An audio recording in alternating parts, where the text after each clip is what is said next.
Now, this is the last part of Bree's video, which needs to be addressed in its entirety in its own video response format. So if you guys want to check out the first part, that is on my extended channel, and the link should be in the description box below. And so you guys are going to see with her clothing remarks about how this last 3 minutes deserves its own video to be dissected and chatted about. Gonna let the clips roll. It's really hard to be a human being in this world, and it is especially harder for women.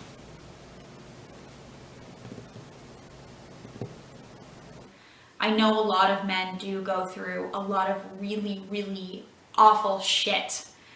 But I gotta say, like, every guy friend that I have has never felt unsafe walking down the street.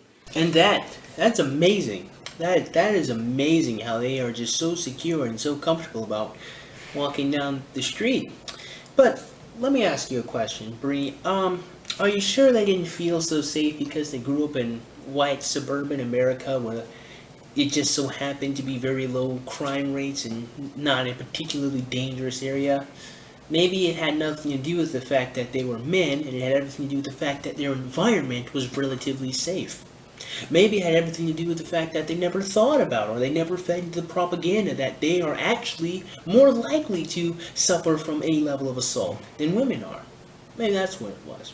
Maybe it had nothing to do with their genitalia and nothing to do with the culture, somehow pandering towards men, which, if you actually pay attention, it doesn't. But maybe it had nothing to do with that. Maybe it was all about the environment they grew up in. Bree, I'm going to level with you for a second. Because, as a man, as a 5'10", 5'11", black guy, I've never had that.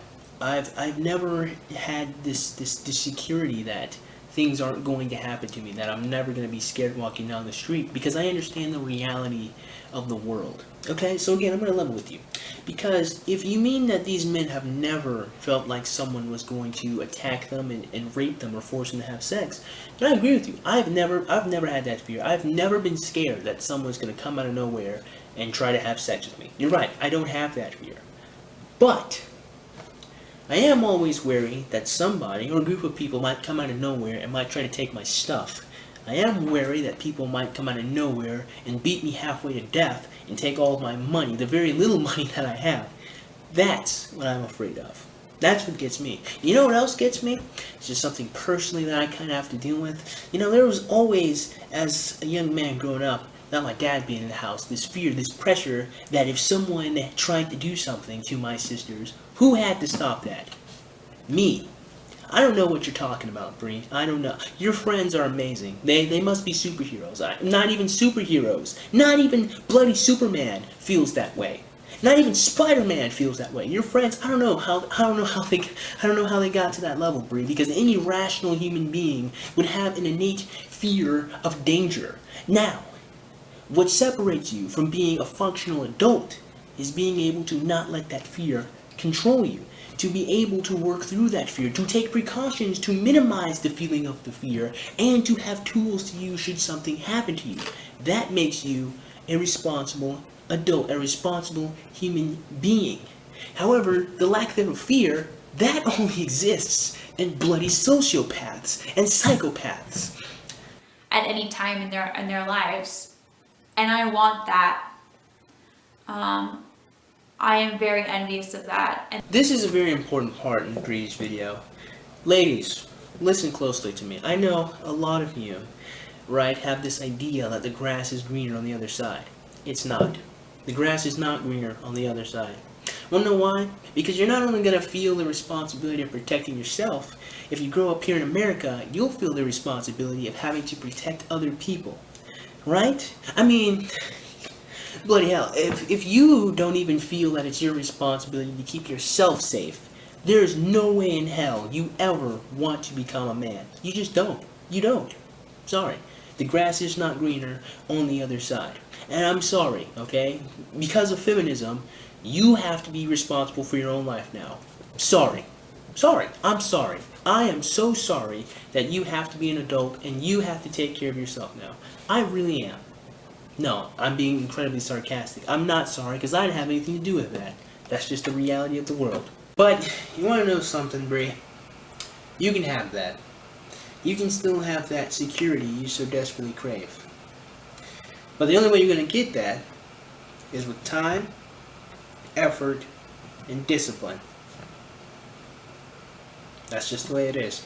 And that's when I think of the word feminism, yeah, there are a lot of inequalities between men and women, but that's what I'm going for. Feminism has no solutions other than teaching children not to rape. Not children, I'm sorry, teaching boys not to do mean things.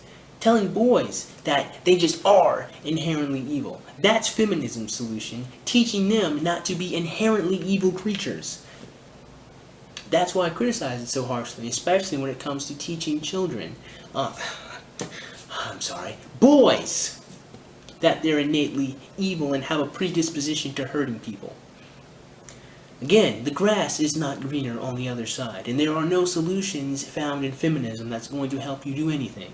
Let me tell you something about martial arts. Most martial arts don't come from times of peace. They come from times of animosity, times of war, times where there are skirmishes and fights going on. You want to know where ninjas come from? Ninjas were originally farmers that found out different type of tools and ways to fight against the oppressive shoguns and samurais that attacked them. They're often thought of as anti-samurai. Sometimes that's where ninjutsu and ninja assassination came from, right? The whole martial art of aikido and jiu-jitsu were, again, two different martial arts that were created to defend yourself against armed opponents or opponents filled with armor. That's why original Japanese jiu-jitsu is focused on joint manipulation because, there's no armor that protects your joints. Most martial arts, not all, but most, come from times of stress and strife. They exist specifically to help people not only master themselves and learn inner peace, but to defend themselves from danger. And because of feminism, it's now your responsibility to do that too. I don't hate men. I love men. I think men are wonderful. And I love women. And I think that people roll their eyes at a word that they don't understand. The advocacy of women's rights based on social, political, and economic equality to men.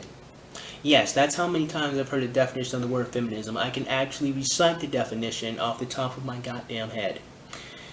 Bree, I don't think you understand feminism. Because if you did, you'd realize that there's nothing in that ideology that has anything to do with keeping you safe. I'm just saying. I don't want to be called a bitch or a slut or overly sensitive. Too bad. Welcome to the internet.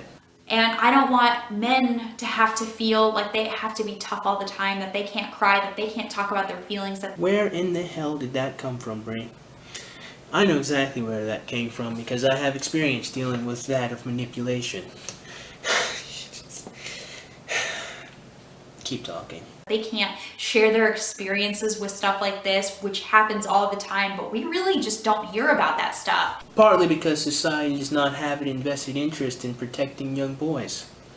I know, it sucks, and people make fun of MRAs all the bloody time for stuff like that, huh? Man, I'm just saying. And I hate the fact that a lot of men don't feel comfortable coming forward talking about it because their masculinity will be questioned. No, the most important thing is that a lot of men feel that people won't care. Because unfortunately, there's actually not a lot of programs to help young boys deal with problems like this. I mean, there are some, which is fantastic, but there aren't a lot of domestic violence shelters out there that are for men or that or even let men and women stay together for whatever reason. I don't know why. You just can't have both, but I mean, you're right, Bree. There's lots of different problems. But it's not about your whole masculinity thing. It's all about people not giving a damn when you have problems. That's the real issue a lot of men are dealing with when it comes to speaking about their problems. They feel like people don't give a damn. And unfortunately, when it comes to our society, a lot of people don't. There are better solutions. We can speak up. We don't have to hide. This isn't a shameful thing. Me opening up about this, if anything, has taught me that there's no shame behind the things that happened to me. I didn't choose them. I didn't choose for those things to happen. Yeah, but you also didn't do anything to stop them either. As I said in my previous video, the first story, again, definitely borderline on stalking, and I can understand why you were uncomfortable in the first story. However, technically speaking, it wasn't actually sexual assault, and I understand why you were made to feel uncomfortable. I understand that. The second story, I don't know what the hell you're talking about. I don't know. It doesn't, again, it just sounds like you regret it, not that he forced you to do anything. There was no details saying that you tried to stop him. In the third story, you implied that you liked what happened because the first thing in your mind was, wow, somebody likes me. Man, Bree, there are people, and I read the comments on your video too, people talking about when they were actually sexually assaulted, when they were actually taken advantage of, when they were actually forced to have sex with somebody. I don't know. I don't feel like you're being genuine. I feel like you are just taking advantage. I feel like you're exploiting yourself like most of these vloggers do, just so you can get views, just so people can pay attention to you. Because there are people who really suffer problems, and you just, I don't know. I'm just gonna be honest. You just sound like you're complaining about nothing. It really does. I'm sorry. I'm sorry. I'm sorry. There's just way too many people who actually have problems, who actually have been forced to do terrible things, and then for you to come up here and to tell me that some guy kissing you is equivalent to being raped? No, Bree. You can go fuck yourself with that. And I'm gonna stop the video there. Listen, okay? I'm not gonna sugarcoat anything for you people here on this channel and tell you the truth as I see it. And as I see it, it's your life. It's your life. You have to take steps to protect your life. If someone does something that you don't like and that you're uncomfortable about, you have to say something. You have to. You cannot solely rely on body language or excuses. You have to be simple and direct. Okay? If you don't like something, say you don't like it. And that is the moral of Bree's stories. The ultimate issue in a lot of Bree's stories is she made no effort to do anything. This is of course not saying it is her fault. So do not come to my channel with a victim blaming. But the only solution that we got so far is you either have to say something, you have to make it abundantly clear that you are uncomfortable, or you have to learn how to protect yourself. I'm sorry. That's the world that we live in. There ain't much I can do about it.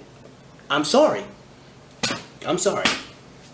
With that being said, man, I certainly hope you guys got something out of these last couple of videos I posted. And if you did, man, go ahead and click the like button. Go ahead and click that subscribe button. Comment in the comments below. And as always, have a great day. See you cool cats soon. Adios.